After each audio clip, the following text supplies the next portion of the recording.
Bienvenido a este video en el canal de Ficuma. Estamos estudiando el contenido de matemática de cuarto año, el tema las razones y teoremas trigonométricos.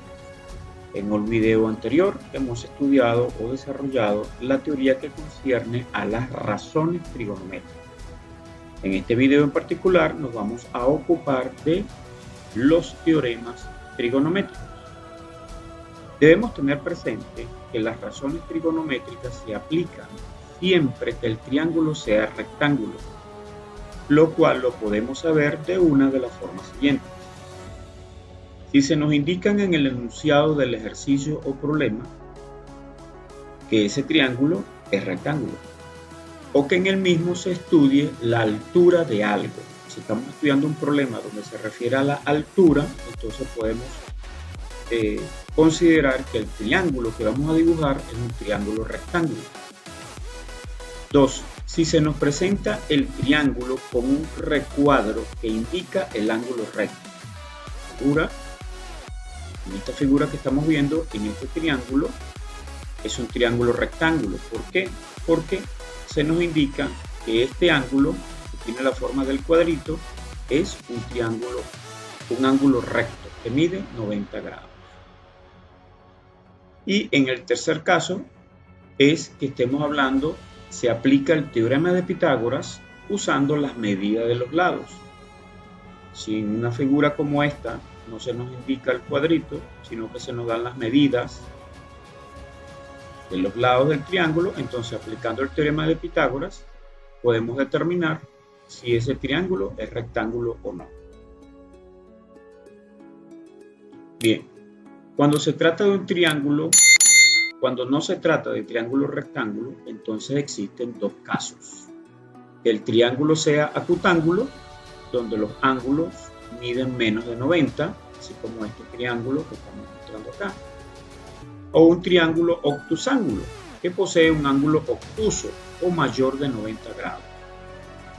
Estos ángulos alfa, beta y teta tienen una medida menor de 90 grados. Entonces este triángulo es acutángulo. En este triángulo alfa mide más de 90 grados. Entonces por medir alfa mayor de 90 grados, el triángulo se llama obtusángulo. También podemos conocer estos triángulos como escaleno, como isósceles, como rectángulo, que va a depender de las medidas de los lados. Bien, son dos teoremas que se aplican o dos teoremas trigonométricos básicos. El primero es el teorema del coseno de un ángulo. Ese se define así. En un triángulo cualquiera, el cuadrado de la medida de un lado es igual a la suma de los cuadrados de las medidas de los otros lados, menos el doble del producto de esas medidas por el coseno del ángulo que forman esos lados. Simbólicamente tenemos la expresión para el coseno, pero considerando el lado cuya medida es A, es decir, este lado.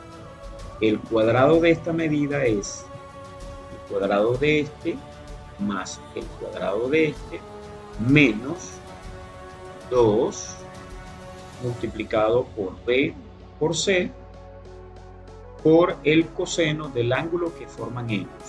B y C, o sea, este lado y este lado forman este ángulo.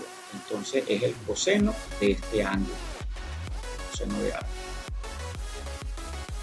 Para el caso del lado cuya medida es B, bueno, B al cuadrado será igual a la suma de las medidas de los otros dos lados. O sea, el cuadrado de A más el cuadrado de C menos 2 veces A por C por el coseno del ángulo que forman ellos dos. A y C son las medidas de los lados que forman, aquí está, que forman el ángulo beta. Entonces, aquí tenemos la expresión. Y para el C ocurre similar. El lado AB, cuya medida es C, bueno, C al cuadrado es igual a la medida de B a C, que es A al cuadrado, más la medida del lado AC, que es B al cuadrado, menos 2 veces A por B por el coseno del ángulo que forman ellos. El lado AC y BC forman el ángulo θ. Entonces, el coseno de θ. Aquí tenemos la ecuación. En el caso del teorema del seno de un ángulo, se define así. En un triángulo cualquiera se cumple que la razón entre el seno de cada ángulo y la medida de su lado opuesto son proporcionales entre sí. Si estamos acá, los triángulos son, en estos dos triángulos se pueden aplicar, en ambos se pueden aplicar tanto el teorema del seno como el teorema del tanto el teorema del coseno como el teorema del seno. Ojo, no lo vayas a tomar que este tipo de triángulo es para el teorema del coseno y este tipo de triángulo es para el teorema del seno. No. Cualquiera de los dos se puede aplicar el teorema del coseno o teorema del seno. Bien, apliquemos el teorema del seno en este primero. Diríamos entonces que el seno de alfa, seno de este ángulo, dividido entre la medida del cateto opuesto. Si yo estoy parado en el vértice A, el lado opuesto sería BC, cuya medida es A. Entonces, el seno de alfa entre A será igual al seno de beta entre la medida del lado opuesto, que es B. Y el seno de θ dividido entre la medida del lado opuesto, que sería AB, en ese caso es C. Lo tenemos. ¿Okay? Esas razones deben ser proporcionales, es lo que nos está diciendo el teorema del seno. Si observas bien, siempre hemos trabajado expresiones donde solamente hay un signo de igualdad. En este caso hay dos signos de igualdad. ¿Cómo se trabaja en esto? Bien, dependiendo de los datos. Si tienes esta parte y necesitas de acá uno de los datos, entonces trabajaríamos con estas dos razones o con esta proporción entre las dos razones. Pero si tus datos te permiten o conoces son elementos de esta parte, entonces puedes trabajar con ellos, ¿sí? Con esta igualdad. También puede ocurrir que conoces datos de acá y necesitas datos de acá, entonces trabajas con esas dos. ¿Okay? El teorema del seno y del coseno nos permite calcular también lo que va a ser, igual que las razones trigonométricas, nos permite calcular siempre los lados de los triángulos, la medida de los lados de los triángulos, o bien los ángulos internos.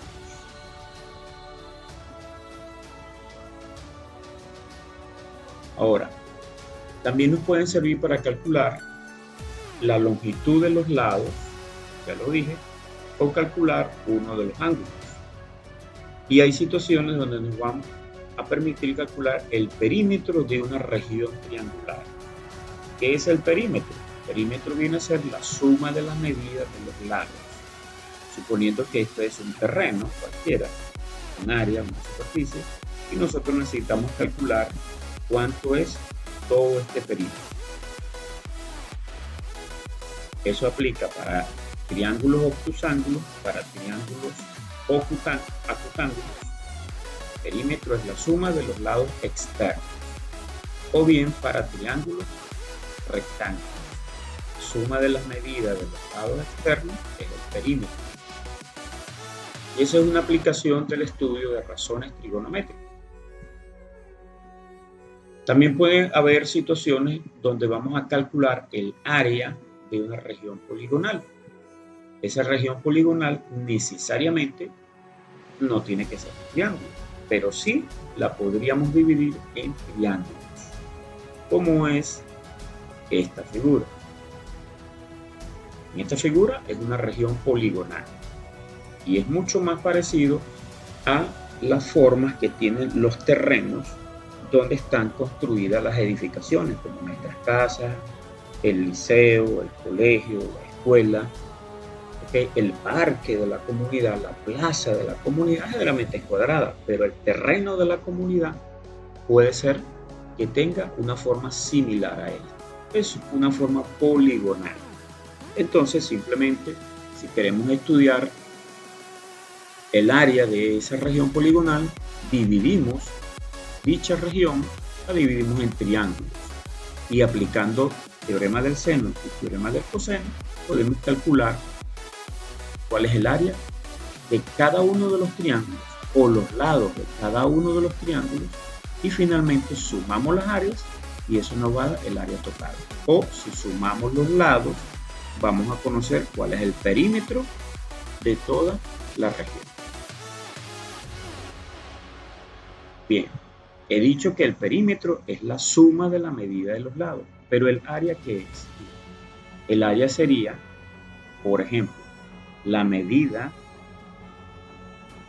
A por la medida B, que son medidas de los lados, por el seno que forman ellos dos, forman el lado AB o con medida AB, dividido entre 2. Eso nos va a dar el área. También podría ser que conocemos la medida AC y el ángulo, como estamos viendo aquí en la figura. Si conocemos A y C, y el ángulo que ellos forman es beta, entonces multiplicando A por C por el seno de beta, dividiendo entre 2, nos va a dar el área de todo este triángulo. Y de la misma manera, si conocemos BC, multiplicamos el valor de B por el valor de C, multiplicado por el seno de alfa, que es el ángulo que forman esos dos lados, dividido entre 2, nos da el área del triángulo. Ahora, si llamamos S al semiperímetro de un triángulo cuyos lados midan A, B y C respectivamente, el área la podemos calcular por esta fórmula. Existen entonces dos fórmulas para calcular el área de un triángulo. En este caso son triángulos que no son rectángulos. Bien, ¿qué es el semiperímetro? El semiperímetro pues es el perímetro medio. ¿Cómo es esto? Que sumamos los lados y lo dividimos entre 2 y eso nos va a dar el valor del semiperímetro. Entonces el área en función del semiperímetro sería la raíz cuadrada de S, que es el semiperímetro, multiplicado por la diferencia entre el semiperímetro y la medida de los lados completos del triángulo. Digo completo, todo el lado. Por ejemplo, en cualquiera de estas figuras se cumple que el semiperímetro sería, sumamos A más C más B, que sea el perímetro. Esa suma la dividimos entre 2 y conseguimos el semiperímetro. Ahora, semiperímetro menos A multiplicamos por semiperímetro menos B, multiplicamos por semiperímetro menos C, que es lo que estamos haciendo acá. Toda esa multiplicación también a su vez la vamos a multiplicar por el valor de ese semiperímetro. Sacamos raíz cuadrada y el resultado va a ser el área. Ojo, esta fórmula la utilizamos y es un poco más complicadita, o sea, más larga, porque tenemos que calcular los semiperímetros y después las diferencias. En cambio, con esta fórmula, pues vamos más directo. Recordando que es A por B por el seno de teta entre 2, A por C por el seno de beta entre 2 y B por C por el seno de alfa entre 2. Siempre que utilicemos esta forma de identificar nuestro triángulo. Si tú cambias el orden, la posición de las letras en el triángulo que estés resolviendo, bueno, tienes que aplicar entonces las fórmulas por las definiciones. ¿Ok? Bien, eso ha sido todo en este estudio de la teoría del tema que concierne a las razones y los teoremas trigonométricos. Te invito a ver el video anterior que se refiere a el estudio o bien la definición de la teoría donde se aplican las razones trigonométricas. En los videos siguientes a este vas a conseguir ejercicios resueltos aplicando las razones trigonométricas o los teoremas trigonométricos. Si te ha gustado el video, dale un like, suscríbete al canal, toca la campanita para que recibas notificaciones cuando yo haga nuevas publicaciones en el canal de Ficuma. Gracias por compartir.